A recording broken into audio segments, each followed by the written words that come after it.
Henrique Martin, Luz inteiramente gasta por Deus, 1781-1812. Ajoelhado na praia da Índia, Henrique Martin derramava a alma perante o Mestre e orava: Amado Senhor, eu também andava no país longínquo. Minha vida ardia no pecado. Desejaste que eu me tornasse não mais um tição para espalhar a destruição, mas uma tocha brilhando por ti. Zacarias, capítulo 3, versículo 2. Eis-me aqui nas trevas mais densas, selvagens e opressivas do paganismo. Agora, Senhor, quero arder até me consumir inteiramente por ti. O intenso ardor daquele dia sempre motivou a vida desse moço. Diz-se que possuiu o nome mais heróico que adorna a história da Igreja da Inglaterra, desde os tempos da Rainha Elizabeth. Contudo, até entre seus patrícios, ele não é bem conhecido. Seu pai era de físico franzino, e após o seu falecimento, os 4 filhos, inclusive Henrique, não tardaram a contrair a mesma enfermidade, a tuberculose. Com a morte do pai, Henrique perdeu seu intenso gozo pela matemática e passou a se interessar grandemente pela leitura da Bíblia. Diplomou-se com mais honras do que todos da sua classe. O Espírito Santo, porém, falou à sua alma: Buscas grandes coisas para ti, não as busques. Acerca dos seus estudos, testificou: Alcancei o ponto mais alto que desejara, mas fiquei desapontado ao ver como tinha agarrado apenas uma sombra. Tinha por costume levantar-se cedo, de madrugada, e andar sozinho pelos campos para desfrutar de comunhão íntima com Deus. O resultado foi que abandonou para sempre o plano de ser advogado, um alvo que, até então, perseguia, porque não podia consentir em ser pobre pelo amor de Cristo. Ao ouvir um sermão sobre o estado perdido dos pagãos, resolveu dar a sua vida como missionário. Ao conhecer a vida abnegada do missionário Guilherme Carey e sua grande obra na Índia, sentiu-se dirigido a trabalhar no mesmo país. O desejo de levar a mensagem de salvação aos povos que não conheciam a Cristo tornou-se como um fogo inextinguível na sua alma pela leitura da biografia de Dave Brainerd, que morrera quando ainda muito jovem. Esse missionário partiu para a glória com a idade de 29 anos depois de dedicar sua vida inteiramente ao serviço de evangelização dos silvícolas da América do Norte. Henrique Martin reconhecia que, como haviam sido poucos os anos da obra de Dave Brainerd, assim também seria com ele. Então, se acendeu nele a mesma paixão de gastar-se inteiramente por Cristo no breve espaço de tempo que lhe restava. Seus sermões não consistiam em palavras de sabedoria humana, mas sempre se dirigia ao povo como um moribundo pregando aos moribundos. Havia um grande embaraço para Henrique Martin. A mãe de sua noiva, Lydia Grenfell, não consentiria que se casassem caso ele insistisse em levá-la para o estrangeiro. Henrique amava Lydia, e o seu maior desejo terrestre era estabelecer um lar e trabalhar junto com ela na seara do Senhor. Acerca disto, ele escreveu no seu diário: Continuei 1 hora a mais em oração, lutando contra o que me ligava. Cada vez que estava perto de ganhar a vitória, o coração voltava para o seu ídolo. Finalmente, deitei-me sentindo grande mágoa. Então, lembrou-se de Dave Brainerd, o qual negava a si mesmo todos os confortos da civilização. Andava grandes distâncias sozinho na floresta, passava dias com fome e, depois de assim se esforçar por 5 anos, voltou para falecer tuberculoso nos braços da sua noiva, Jerusa, filha de Jonatas Edwards.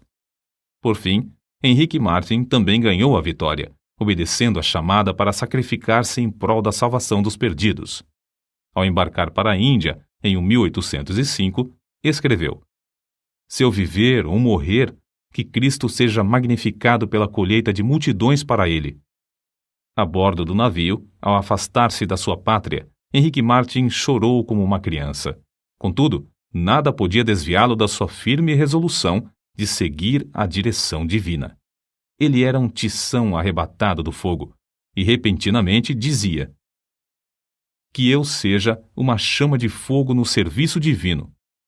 Depois de 9 longos meses a bordo, e quando já se achava perto do seu destino, passou um dia inteiro em jejum e oração.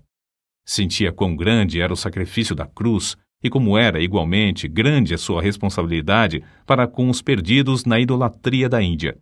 Continuava a repetir: tenho posto vigias sobre os teus muros, ó Jerusalém. Eles não se calarão jamais, em todo o dia, nem em toda a noite.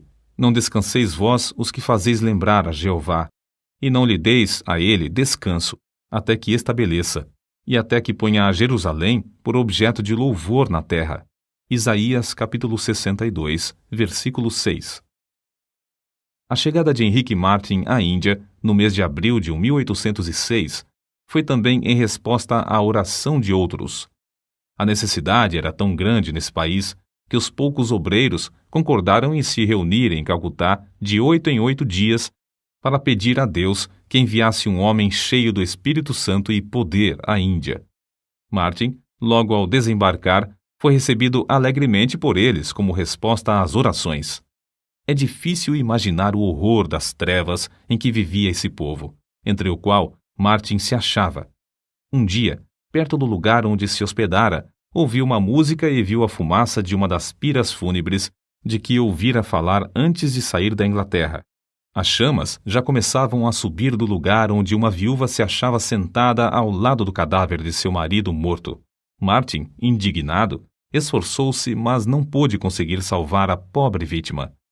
Em outra ocasião, foi atraído pelo ruído do símbolo a um lugar onde o povo fazia culto aos demônios. As pessoas ali reunidas se prostravam perante o ídolo, obra das suas próprias mãos, a quem adoravam e temiam. Martyn sentia-se mesmo na vizinhança do inferno. Cercado de tais cenas, ele se aplicava mais e mais, sem se cansar, dia após dia, a aprender a língua. Não desanimava com a falta de fruto da sua pregação, reconhecendo ser de maior importância traduzir as Escrituras e colocá-las nas mãos do povo. Com esse alvo, perseverava cuidadosamente no trabalho de tradução, aperfeiçoando a obra pouco a pouco e parando de vez em quando para pedir o auxílio de Deus. Extraído de um dos seus sermões, conservados no Museu Britânico, o próximo texto denota como a sua alma ardia no firme propósito de dar a Bíblia ao povo. Pensai na situação triste do moribundo, que apenas conhece bastante da eternidade para temer a morte, mas não conhece bastante do Salvador para olhar o futuro com esperança. Não pode pedir uma Bíblia para saber algo sobre o que se firmar, nem pode pedir à esposa ou ao filho que lhe leiam um capítulo para o confortar. A Bíblia, é um tesouro que eles nunca possuíram. Vós que tendes um coração para sentir a miséria do próximo, vós que sabeis como a agonia de espírito é mais que qualquer sofrimento do corpo, vós que sabeis que vem o dia em que tendes de morrer. Dai-lhes aquilo que lhes será um conforto na hora da morte. Para suprir os povos da Índia e da Pérsia com a Bíblia em suas próprias línguas, Martyn aplicou-se à obra de tradução das Escrituras de dia e de noite, até mesmo quando descansava e quando em viagem. Não diminuía a sua marcha quando o termômetro registrava um intenso calor de 70 graus, nem quando sofria da febre intermitente, nem com um avanço da peste branca que ardia no seu peito. Como David Brainerd, cuja biografia sempre serviu para inspirá-lo, Henrique Martyn passou dias inteiros em intercessão e comunhão com o amado, seu querido Jesus. Parece, escreveu ele, que posso orar para sempre, sem nunca cansar. Quão doce é andar com Jesus e morrer por ele. Para ele, a oração não era uma formalidade, mas um meio certo de quebrantar os endurecidos e vencer os adversários. 6 anos e meio depois de ter desembarcado na Índia, enquanto empreendia longa viagem, faleceu com a idade de 31 anos. Separado dos irmãos, do resto da família, com a noiva esperando-o na Inglaterra e cercado de perseguições, foi enterrado em lugar desconhecido. Era grande o ânimo, a perseverança, o amor, a dedicação com que trabalhava na seara do seu Senhor. O zelo ardeu até ele se consumir nesse curto espaço de 6 anos e meio. É-nos impossível apreciar quão grande foi a sua obra, feita em tão poucos anos. Além de pregar, conseguiu traduzir porções das Sagradas Escrituras para as línguas de 1/4 parte de todos os habitantes do mundo. O Novo Testamento em hindu, hindustão e persa, e os evangelhos em judaico-persa são apenas uma parte das suas obras.